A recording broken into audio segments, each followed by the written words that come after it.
This is Black Views, bringing you the Black news. And thank you. And today, I have another video today brought to you of the alleged, not only alleged, but caught on video attack of black people. Once again, just to show you the hypocrisy in America. Other groups claim that they're being attacked by black Americans, when we can clearly see that blacks have been attacked from the time they've been here in this country. I have a video on standby here that I'd like to share with you. In this video in particular, it shows a brother who decided he wanted to go see the eclipse. So in Indiana, he decided to go into the woods with his white friends to go see an eclipse. And what happened was, they tried to hang. So I'm gonna go ahead and show you the video, and then I'm gonna come back with my commentary. Thank you. The man who says he was the victim of a racially motivated attack at an Indiana lake is talking to CBS News along with an eyewitness. It's a story we first brought to you yesterday, and we want to remind our viewers that what you see and hear here is disturbing. Vox Booker said a group of white men surrounded him and threatened to get a noose. Much of the confrontation was caught on video, as you can see here. Our national correspondent, Jerika Duncan, is following the investigation. Jerika, good morning. We're told the FBI is now involved. What do we know? Good morning, Tony. That's right. According to Booker's attorney, the FBI is investigating whether or not this was a hate crime, but the Bureau would not elaborate. So how did all of this start? Well, Booker says he was headed to the lake with a couple of friends to watch the lunar eclipse on July 4th when a confrontation turned violent. Let him go. Let him go. I was potentially hearing my own death narrated while it was happening. 36-year-old Vox Booker, a local civil rights activist from Bloomington, Indiana, says a group of white men pinned him against a tree, shouted racial slurs, and threatened to lynch him. One of them say to the other one, get a noose. Not get a rope, but literally get a noose. It happened near Lake Monroe, just outside of Bloomington on the 4th of July. Much of the assault was captured on cell phone video by witnesses. No one invaded you, stupid liberal. Booker says the assault came after some of the men allegedly made statements about white power. He says he decided to start a conversation with them in an effort to keep the peace. But he says within about 3 minutes, things got out of control. I'm going to take this energy and take this moment to make sure that there's change that comes from this. Please, let him go. Please let him go. Booker's friend, Ian Watkins, who says he tried to help, claims he was attacked too. I tried to pull him off, and he punched me in the forehead and knocked me down to the ground a couple times. I felt like I was his only line of defense, so I stepped in I tried to help him as best as I could. Once Booker was let go, he says there were more racist insults. Happy about that? What do you really want to call me? Do it, you nappy-headed bitch. Investigators confirmed 2 of the suspects as 38-year-old Jerry Cox and 44-year-old Sean Purdy. Bloomington Mayor John Hamilton. I saw the videos late Sunday night, and I have to say they turned my stomach. You think it was a hate crime? I do. In our country, racism exists. It is real. It's been around for centuries, and it's still here, and we need to address it openly and directly. We reached out to Cox and Purdy for comment. Cox did not respond, but Purdy responded by sending us a message of a former police officer who's black and gave his account about why he thinks Booker's story is skeptical. Meanwhile, the prosecutor's office will ultimately decide if any charges will be filed. Gail? Jerika, turn my stomach too. I'm confused as to why there's a question that it's a hate crime. And once again, as disturbing as that video is, I'm very glad there is a video that we can see what has happened. Yeah, what's so interesting too, Gail, is the man in that video, Booker, said that he would do it all again. You know, he said that a lot of the support he's received is why he says he would have made the same decision to try and talk to these people about alleged comments they made that were racist. I have to keep reminding myself, it is 2020, people. It is 2020. Thank you, Jerika. Okay, you heard it. You saw the video. And see, the reason why I try to get you the actual video, and I know they can copyright strike it or whatever. It doesn't really matter to me because I'm not making any money off of it.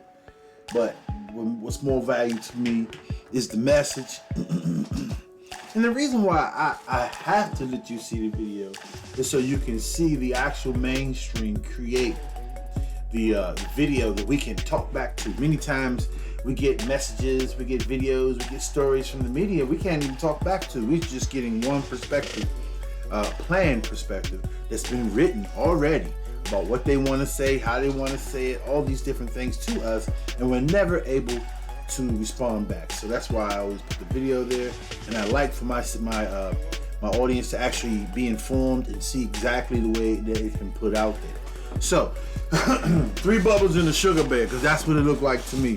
3 bubbles in a sugar bear. And the reason why I say sugar bear, because you can obviously see that this is a black person that doesn't care for his life.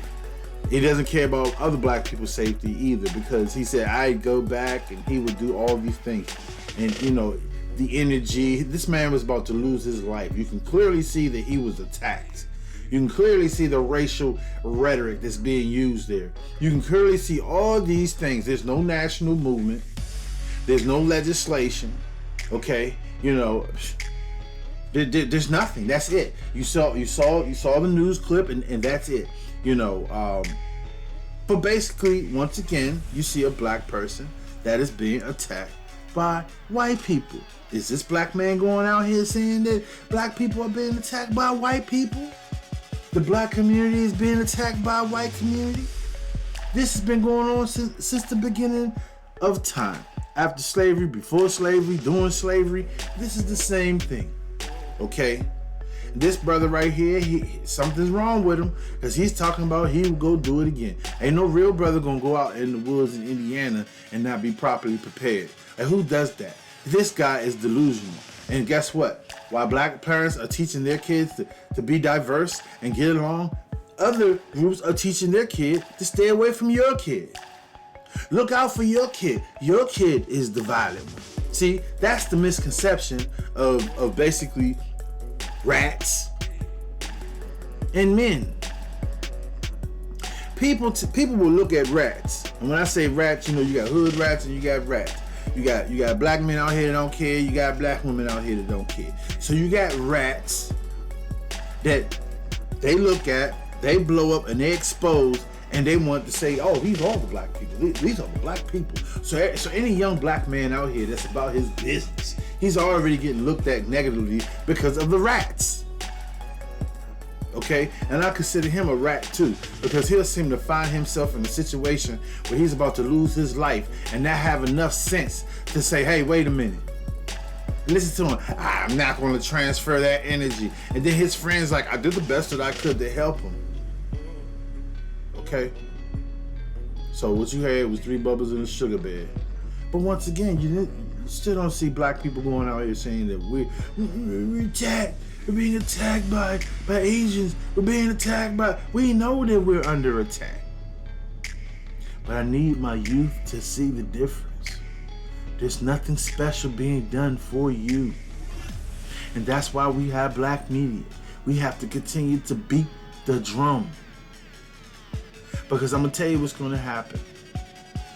In 15 to 20 years, if your child has no skills, he will be picking oranges and picking grapes from the fields.